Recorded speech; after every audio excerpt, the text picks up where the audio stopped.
Okay? Most language teachers, okay, teach subject-verb agreement for 2 weeks, for 3 weeks, for 1 month, or even sometimes 2 months of teaching verb, subject-verb agreement. Lahat ng rules yun. Presented by prescriptive grammar are taught by the teachers. And then the teacher would feel confident. Sayang makunawaan ng mga estudyante ko. After 2 months, natapos ko na ito, subject-verb agreement. And then after 1 week lang, tanungin mo ang bata, how you use base form, S form. They could not remember anymore. Kasi ang daming rules. You confuse the students. Okay? So ito lang. I will teach you how to teach subject-verb agreement just in 20 minutes. 20 to 30 minutes, I can teach subject-verb agreement. For 20 and 30 minutes, I can summarize all the subject-verb agreement that you have been teaching for 3 weeks, for 1 month, for 2 months. I will not teach that for 1 month, for 3 weeks, for 2 months. I will just teach that for 20 minutes. When I did that to my class, sabi nila, Sir, ganun lang pala kadali. Bakit pa kami pinahirapan pa? You see? Because prescriptive grammar failed to do that. Only, there's nothing wrong of using prescriptive grammar, but you should not end up there. Because there is transformational grammar that could answer all the how and why questions of frequently selected grammatical items that you have been teaching to your students with much difficulty. See? Okay, ganito lang yun. How to teach okay, I can summarize the subject-verb agreement as a fast review. Because I remember in my previous videos na ituro ko na yun. Pero ngayon, bibilisan ko. Mas malinaw pa. Okay? Alright. Ganito lang yun. Review. Okay. So, in subject-verb concordance, so, ano naman ang concordance? Concordance is the term of Chomsky. Concordance means agreement. Subject-verb agreement. For Mercia, ang tawag niya sa subject-verb agreements, we have morphological rules. Morphological rules for Mercia and Freeman refer to subject-verb agreement. For Kintgen, morphophonemic rules. Subject-verb agreement. Okay? That is how to simplify it. Now, how do we know that we need to observe subject-verb agreement? Ganito lang ang sabihin mo sa estudyante. How do we know? Yun lang ang tanong ko sa estudyante ko. How do we know? How do you know that we need to what? To observe subject-verb agreement or to observe the subject-verb concordance or morphological rules as Mercia said or as Kintgen said, morphophonemic rules. Okay, how do we know? And how do we know that we need to observe subject-verb agreement? The only answer is, no students were able to answer that one to me. Tinanong ko sila eh. How do you know that we need to observe subject-verb agreement? No students were able to answer my one question. Kasi, hindi naman yung tinuro sa prescriptive grammar. Diba? So, we only observe, you have to remember this, we only observe subject-verb agreement when there is a need to change the form of the verb from S form to base form depending on what subject you are using in the sentence. It is always the verb that would agree with the subject, with the noun, with the subject in number, in person, etc. Alright? That is wrong to say. It is also wrong to say that the subject, when the subject is plural, the verb is plural. There is no such plural forms in verb. Only nouns of the 8 parts of speech, only nouns can be pluralized by just adding S. Not even all nouns can be pluralized. Why? Not all nouns can be pluralized by just simply adding S. Because some nouns are irregular. They have their own plural forms. Diba? Like man, men. Woman, women. Madam, madam. They're their own plural forms. You cannot just pluralize irregular nouns by just adding S. You cannot even pluralize pronouns. You cannot even pluralize pronouns because pronouns have their own plural forms. When you pluralize a noun, you just simply add S.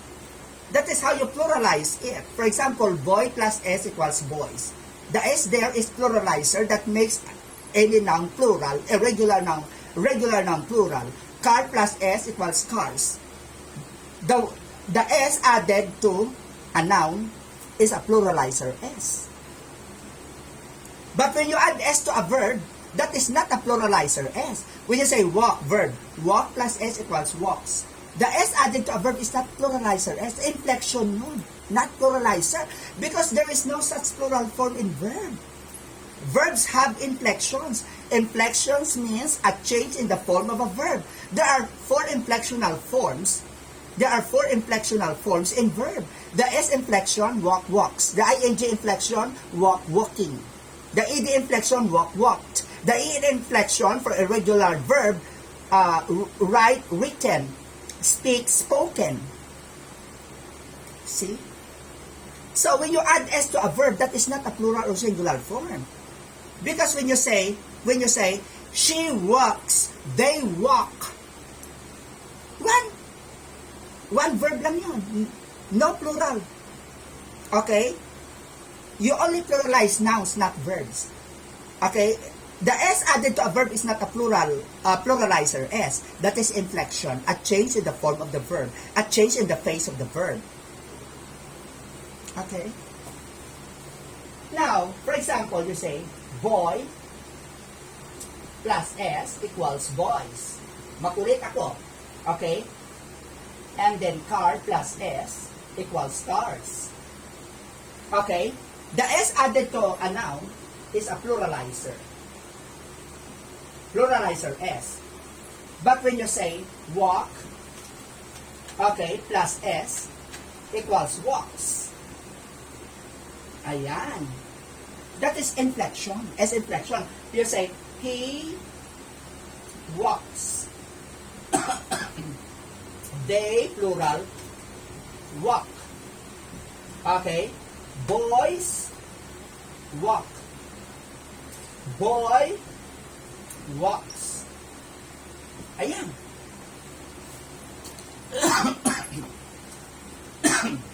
The end added to a verb, to a noun, is a pluralizer. The S added to a verb is inflection. So you cannot say, when the subject is plural, the verb is plural. Wrong.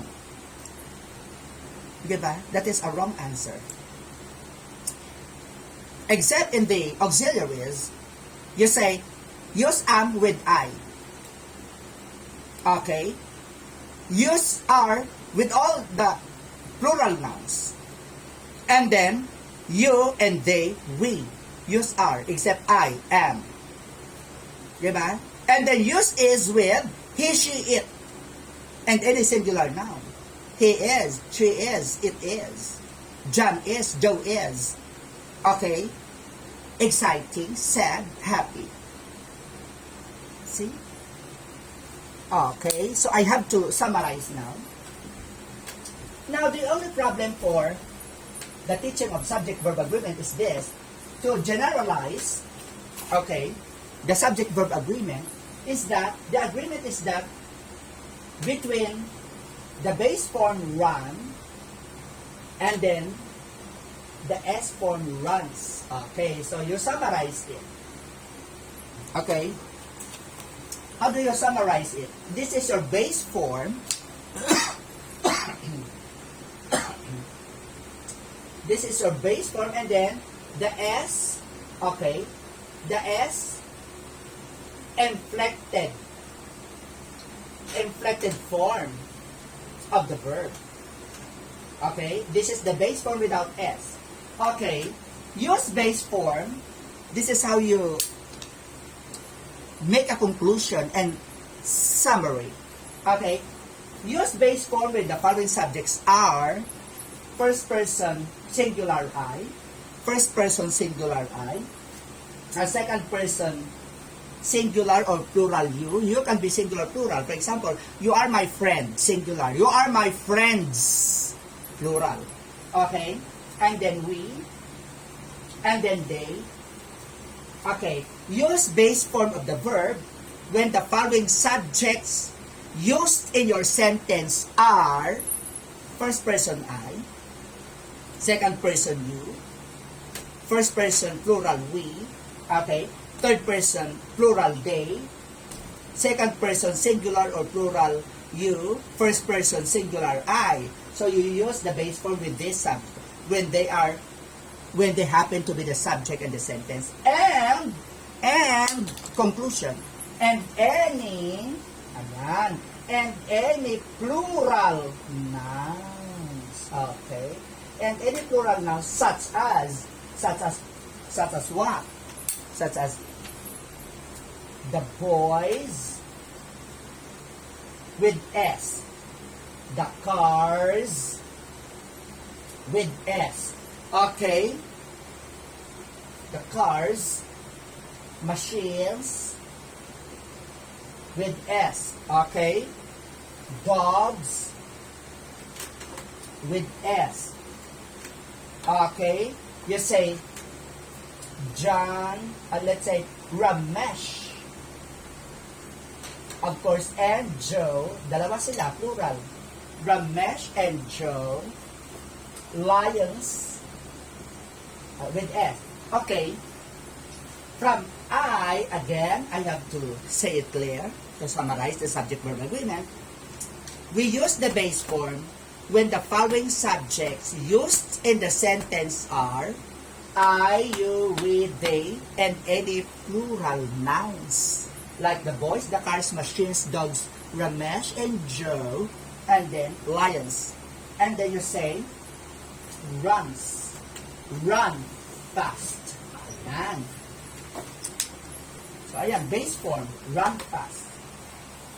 So you can say now, I run fast, you run fast, we run fast, they run fast, the boys run fast, the cars run fast, machines run fast, dogs run fast, Ramesh and Joe run fast, lions run fast.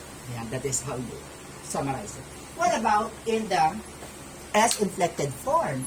Okay, that is not the generalization or the summary of the subject-verb agreement. And then, in the S-inflected form, the verb, you simply say, use he, she, use the S-inflection when the following subjects used in the sentence are he, she, it, third person singular, and any singular noun. Now, example, okay, and any singular noun. So what are these? Okay, tanggalin mo yung S. You say, the boy, without S. Without S, the boy, and then the car without S, and then machine without S, dog, and then you separate Ramesh, and then Joe, separate that, and then a lion, and then from he down to lion, and then you have runs. Okay, verb with S, runs fast. That is now the summary of the subject-verb agreement.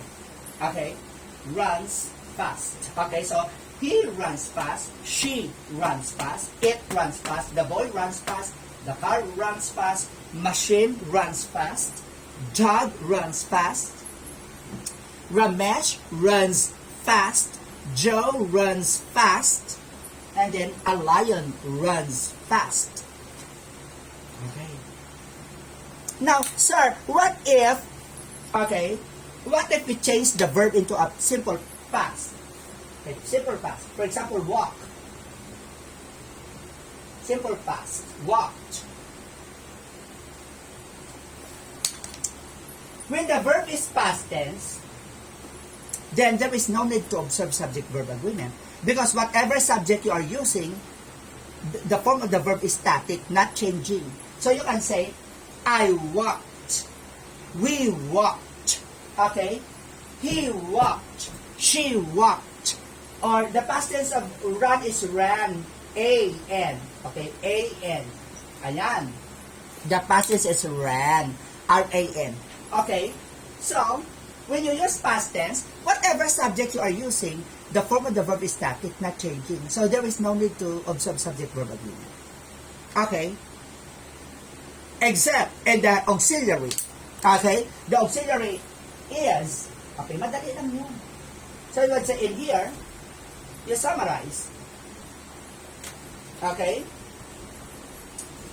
Use is auxiliary when the following subjects are he, she, it, and any singular noun like is. Okay? Is, for example, is expensive. Okay, expensive. Happy, for example. So is. So you can say, he is happy. She is happy. It is happy. The boy is happy. The car is expensive. Machine is expensive.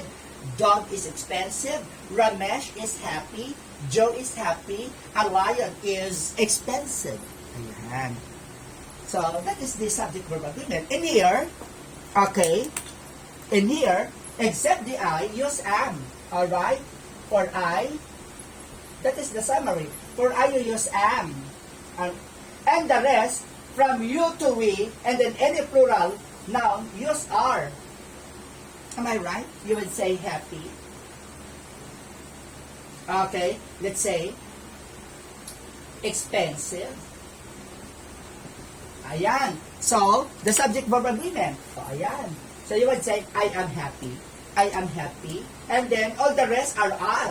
All the rest except I. No, I am happy. And then, you are happy. We are happy. They are happy. The boys are happy. The cars are expensive. Machines are expensive. Dogs are expensive. Ramesh and Joe are happy. Lions are happy, expensive. That's the summary of subject-verb agreement. Diba? Madali. Maunawaan ng bata. Instead of teaching all the rules. My goodness. Okay? Well, there is nothing wrong if you teach all the rules, but you have to summarize. Show how subject-verb agreement can be taught in the easiest way that the students would be able to understand. When I presented that one to the students, they would all say, ay, sir, ngayon lang namin na unawaan. See? Okay. And then, when you put models, all kinds of models, for example, what are models? Will, would, can, could, okay, shall, should, must. When we put model, no subject-verb agreement. Because when the verb has model, base form lang yun. For example, walk. Base form, run. Base form. And then put model here. You would say, will, would, can, could, okay, shall, should, okay, must. And then base form, you say walk, run. Base form. So you can say, I will walk, they will walk, you will walk, he will walk, she will walk, it will walk, Ramesh and Joe will walk. Joe will walk, Ramesh will walk. There is no need to observe subject-verb agreement, except in the periphrastic model that requires auxiliaries is are. See? That is now the summary of the subject-verb agreement. When you can present that one to your students that way, it could enlighten, the mind of the students not to be confused. Okay? And some other rules can be emphasized. For example, okay. And then you can present this rules. For example, when you say, so when you say books, okay, books are expensive.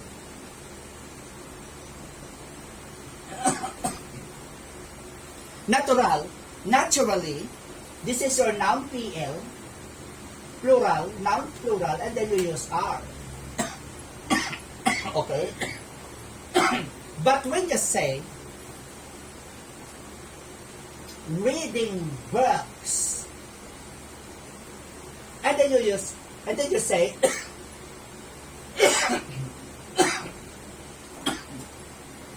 reading books is worthwhile.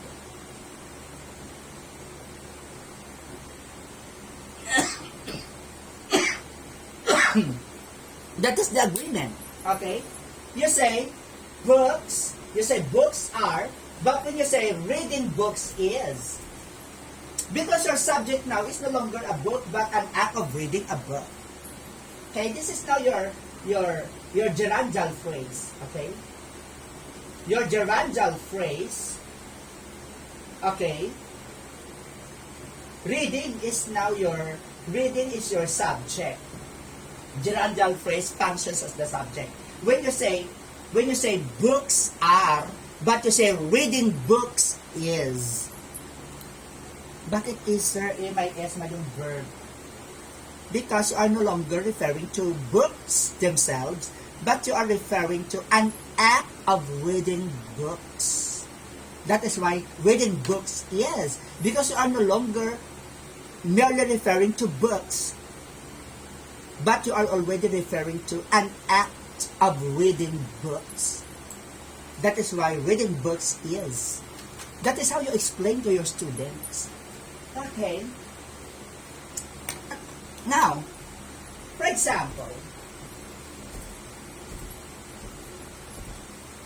alright, when you say,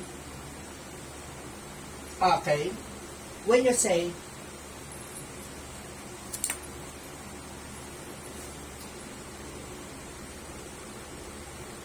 children, okay, are happy. Okay? Natural. Your verb is are because obviously your noun is plural. But when you say a mother with